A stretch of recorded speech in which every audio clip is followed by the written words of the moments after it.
welcome to another What's Up Wednesday. Thanks for joining me today here in my little pink craft room. As probably some of you might know, I've been dabbling a little bit in watercolouring and I wanted to share a little bit with you today. I'm no artist, but I'm trying. So today I'm going to show you how to get a beautiful mountain scene onto your cards, all using your Stampin' Up! Re-inkers. I had a lot of fun doing this card. I've watched a lot of YouTube videos, but I hadn't seen any Stampin' Up! Ladies using re-inkers to do this. So let's get started and I'll show you how it's done.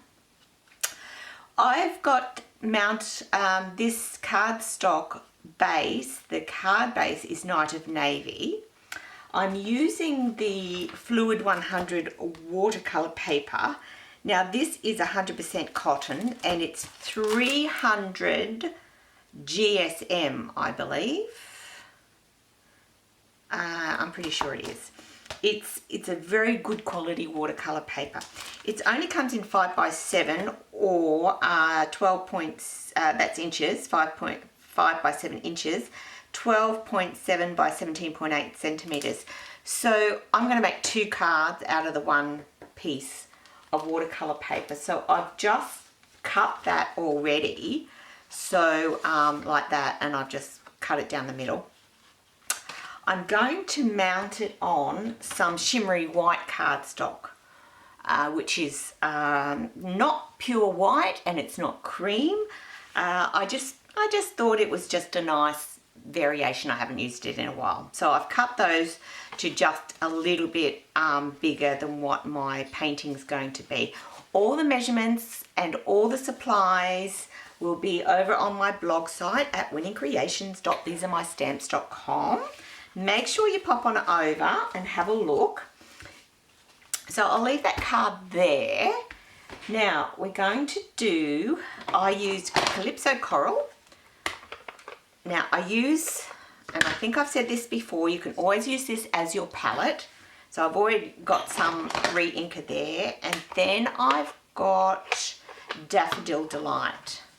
So I've got my 2 re-inkers here, just in case. But look, if you're using these as a palette and this is dried up, don't waste it, just spritz it with some water and it'll reactivate it because they're water-based inks. So I'm going to do one landscape and I'm going to do one portrait just because I can. So I'm going to take my water painters, and the water painters come in 3 sizes. We've got a really thick brush, we've got a medium-sized brush, and we've got a thin brush. So I'm going to mainly use the thick one today. I better put down a little bit of plastic on my workbench. So I've just got a plastic sleeve here, and I'm just going to do that. And I'm just going to put one more drop of re-inker because I don't want to run out halfway through in each of these. Okay. So we've got our 2 pieces of Fluid 100 water paper. I'm going to get a water spritzer. Anything will do. This is a Stampin' Up! Spritzer, and I'm going to spritz both of them, and I'm going to drench it. Okay, don't spare the water, you want it really wet. Okay, it's called wet on wet. So I'm going to start off with my I'm going to add a bit of water into each of these 2. So this is just really basically a water wash. Put a bit of blue on there, don't worry about that. And I'm just going to wash it all down, okay? Now, watercolor will dry lighter than what it is when you put it on. So just be aware of that. So and I do that about 1/3 of the way down on each of them, and then we're going to switch it up and we're going to bring in the yellow. Okay, you can move that water around, bring it all the way down, just spread it around. Can you see what I'm doing there? Okay, so that look, if you think it's a bit bright, you can water it down a bit just thin it out with some water. Thin it down. Okay. But I think that will dry nicely. And then we'll do that here to this one as well. Okay. Just spread it on randomly. Okay, you want to have it nice and wet. Having said that, the secret to this technique, to get your mountains a nice crisp line, if you can see those lines, it has to be perfectly dry in between each layer. Okay, so we're going to put this in. I'm just going to bring that Calypso Coral down just a tad on that one, and I might bring it down a bit more. They blend nicely together.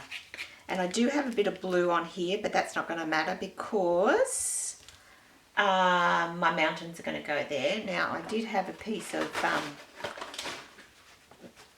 paper towel. It's always handy to have. You can wipe that off. If you have a bit of excess water, just dry your brush and just let it soak it up. But those two, I think I'm really happy with those, and I'm going to leave it. I'm not going to touch it. So you can dry these with your heat gun, or you can just let them dry. You can put them out in the sun and let them dry.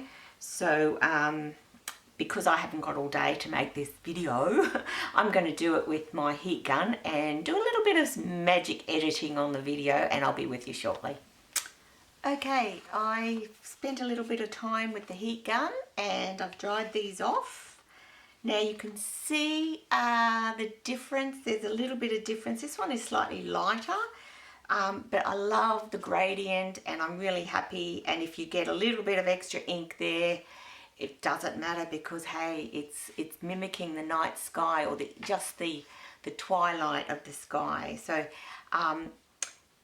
if you're stuck for colours, like you could put blues and everything. I actually Googled some pictures of sunsets and just looked at nature, and that's where I got my inspiration from. So this next step is mixing up some gradients for our mountains. So you can see there's 3 different ranges, mountain ranges you might say. You can see those. So the ones further away are a lighter grade, medium, and then the ones closest to you are the darkest grade. So I've used Night of Navy for this. So, and I've got my large acrylic block. You can do it on a silicone mat. You can do it on any surface that you want. So what I'm going to do is I'm going to put 1 drop here on each surface. So 3 drops for my 3 layers, but I'm going to add water to each of these. So I'm going to add, for the first lot, I'm going to add quite a lot of water. So in fact, that is going to be too dark. So I'm going to put another bit of water here, and I'm actually going to take some drips of this darker tone and put it into there. And see, I only want a really light colour. So I've got a spare piece of cardstock here. I'm going to use this just to try and get my colours right. I'll move those out the way. So I want to get this fairly light. So even 1 drop of ink is going to be too much. So I'm just going to move that out the way. And so that might be my light colour. Okay. So then my next layer will be a little bit darker. Oops. I'm going to have to clean my desk after this. I'm just going to squirt a little bit more water there. Oops, got it on the paper. So then it's going to be that colour. And then the final one will be nearly solid ink. So you can see that. I think this one needs to be just a little bit lighter. So what I'm going to do is, it's just a matter of mixing up your colours and coming to the right, but always just give it a test. I think that might be better. I'm going to go with that. I've got a jar of water here too, so I'm going to rinse my brush in that. I know I've got water in here, I've got water in the well, but I just want to get the excess ink off of there. So let's see how we go. So we'll start with the portrait size one that we're going to do. And we're going to get it on our brush and do random hills. Random hills. But I want you to bring the wash all the way down. Okay?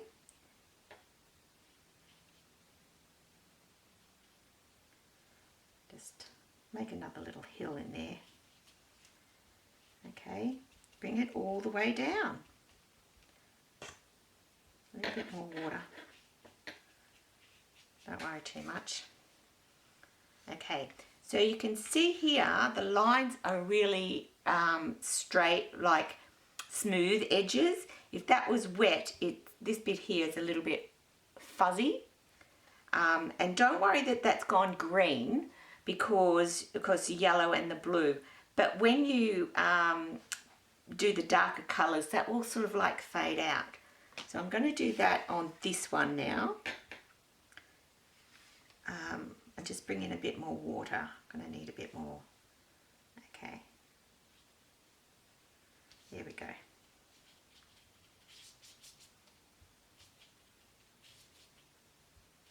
I should have my plastic sleeve under here, but I don't. And that's okay. Okay, so what do we do now? We let them dry. Looking good, looking good. So I'll go ahead and dry those and I'll be back shortly. Okay, so those two are dried off. This one's gone very green. This one's not as dark, but every time you do this, it will be different. But I'm not worried about that because I think the blue, the next layer, it will bring that out. So we're going to go a bit darker this time, remember. So this is our second gradient of blue. And we're going to bring it down underneath this lot. Okay. So there we go. And that needs to be a bit darker. Okay. I think that's going to be good.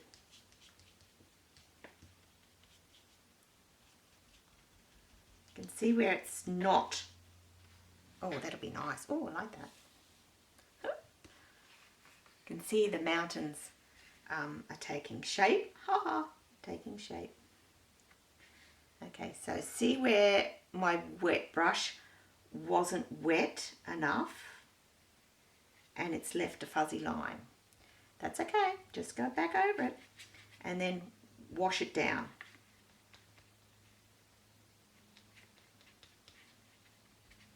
Okay, just add more water if you need to at the bottom. So as long as that next layer is darker than the previous one, you're right. Quite happy with that. So I'm going to go ahead and dry that layer and I'll be back. Okay, so we're on to our third mountain range. So this one virtually needs to be all ink. So I'm going to use some of that stuff, that one from there. And I'm just going to try that. Oh yeah, that's going to be really good. Okay, so this one's a fairly low range, just around down the bottom. Oh yeah, that's cool. So you can see how that's nice and dark, and that night of navy is coming through there really nicely. And just take it down all the way to the bottom if you've got any marks. Now, this one's bleeding a little bit, so I don't think my page was completely dry. You can see how that's a bit rough there. I'm going to try and go over that and just see whether that's what it is. Don't worry too much. Okay. Oh, that's looking really good. Okay, and for this one,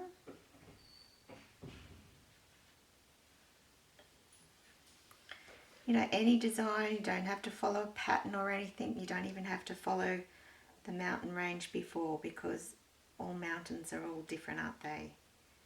And this one is bleeding a little bit too, so I don't think I dried it off. Oh, that's not too bad. Okay,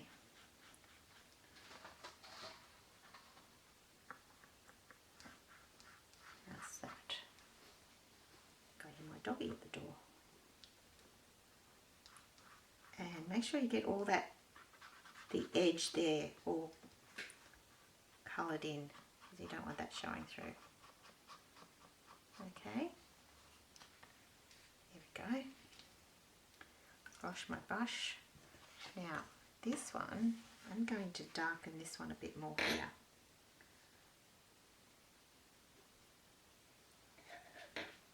There we go.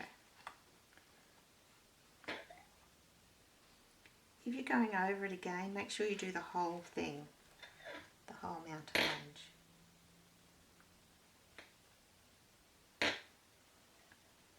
Okay.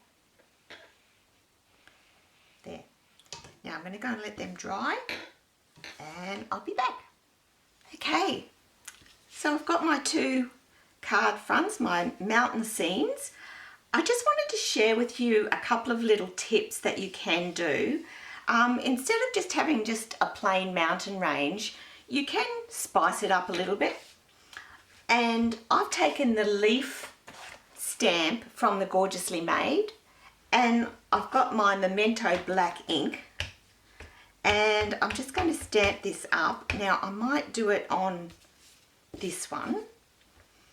So we can do this.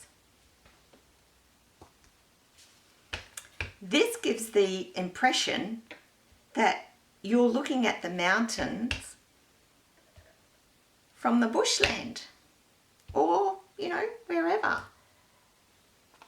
See, it's just added something different to it. Okay, and I really like that. I quite like that. This one, I'll show you what else you can do. So this one's just the plain mountains. I've got my basic black Stampin' Write marker. If you wanted to, especially see where these lines aren't as clear, I don't know if you can see it, they're just a little bit fuzzy. You can take a pen and you can just draw some trees.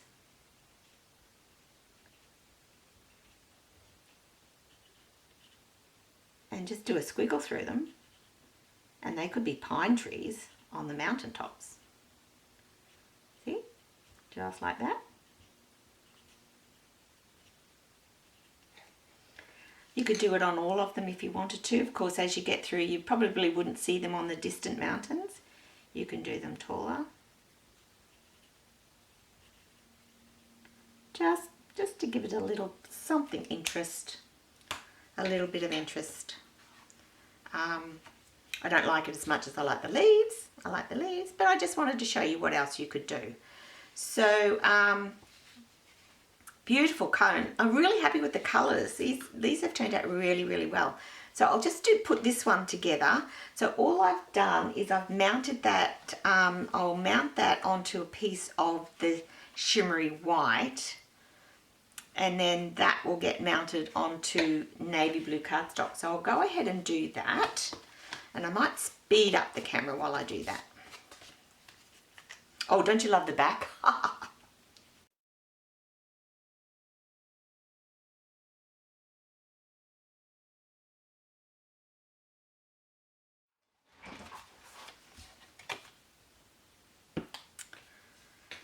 Okay, so there's my Night of Navy card base with now, because this watercolour paper is thicker, you will need a good bit of glue on there to hold it down, because it's thicker than your normal cardstock. And then I've realised that I've cut my mount the wrong size. So I'll just go ahead and trim that down. Sorry, I just got my measurements wrong. I just trimmed that down to the right size. I'll have all my measurements over on my blog. winningcreations.thesearemystamps.com, where you can visit my shop. You can print out any how-to videos from any of my projects over there, and you can also have a look at other people's projects that they posted. There's some great ideas over there, so you should check it out. It's a really good site. So all we've got to do now, so on this one I drew some birds on. You can draw birds. This one I don't think I will, because I'm going to have my sentiment up there and I've got the leaves. So I'm just going to do that. Now I use the copper embossing, heat embossing powder. Don't know why, just because I could. And I've taken the Happy Birthday from the Artistically Ink set. It's just a nice bold Happy Birthday. So I'm going to put that on a block. And I'm going to heat emboss that with, I'm going to use my Versamark first. And I'll use my embossing putty to wipe that down.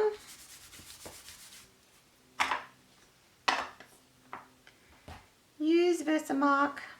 This would make a great mail card, but you know, I really think it would be good for anyone. Really. What do you think? What do you reckon, guys? Boys, girls, anyone? Let me know in the comments. I hope you give this technique a go because it's a lot of fun. And it's just another way of using your re-inkers. So it's great. You don't have to go out and buy watercolour paints and all that. Might have if I put that back in there. Use your re-inkers to do a bit of painting. Woohoo! You too can become an artist. I'm no artist. Don't get me wrong, I'm no artist, but this is so much fun. Okay, I'll heat emboss that. Okay, now I'm just going to use my trimmer here just to cut that strip.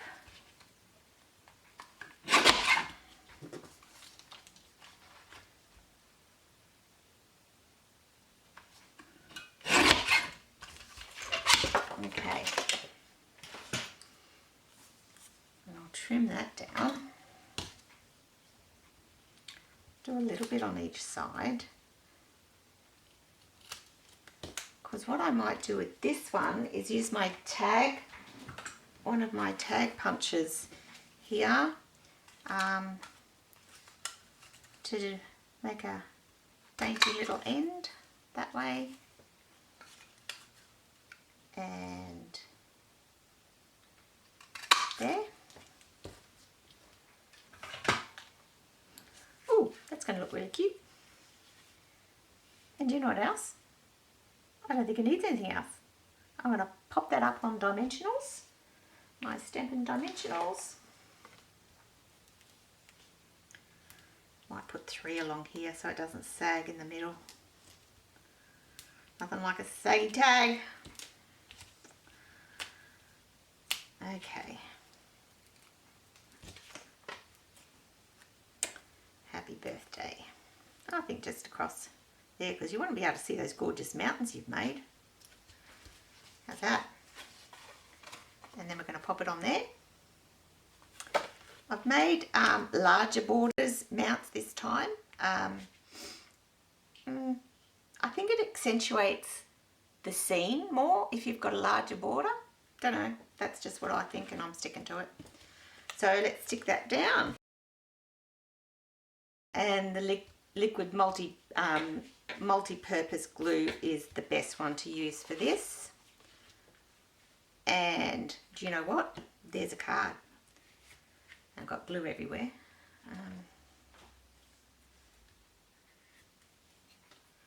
That'll dry. Okay, so there you go. There's a mountain scene on your card. So you too can become an artist. So I hope you enjoyed this card. Thanks for joining me today. Until next week, keep on stamping, stay safe, and don't forget to visit my blog. And if you're on YouTube, subscribe to the channel. Thanks. Bye.